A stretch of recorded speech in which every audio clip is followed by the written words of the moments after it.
আল্লাহ বললেন, গোলাম যারা পাপ করেছ, যারা অন্যায় করেছ, নিজের উপর নিজে জুলুম করেছ, লা তাকনাতু মির রাহমাতিল্লাহ, আল্লাহর রহমত থেকে নিরাশ হয়ে যেও না। লা তাইআসু মির রাউহিল্লাহ, আল্লাহর রহমত থেকে নিরাশ হবে না। ইন্নাহু লা ইয়াইআসু মির রাউহিল্লাহি ইল্লাল কওমুল কাফিরুন, কাফের মুশরিক ছাড়া কেউ আল্লাহর রহমত থেকে নিরাশ হয় না। ঠিক কি না? কি আশার বাণী, কি সম্ভাবনার বাণী। নিরাশ হয়েও না, হতাশ হয়েও না, ভরসা রাখো কার উপর? আপনি কত পাপ করেছেন, কত নামাজ ছাড়ছেন, আপনি কত মিথ্যা বলছেন, কত জুলুম করছেন, কত ওজনে কম দিয়েছেন, কত সুদ খেয়েছেন, কত ঘুষ খেয়েছেন।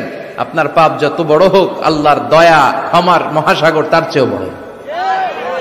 আপনার পাপ আর অন্যায় যদি হয় বিলের পানির সমান, খালের পানির সমান, আল্লাহর দয়া হলো সাগরের পানির সমান।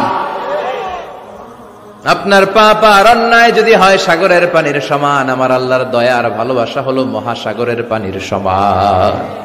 আপনার পাপ আর অন্যায় যদি হয় বড় বড় পাহাড়ের সমান, আল্লাহর দয়া হলো আকাশের সমান। ঠিক কিনা?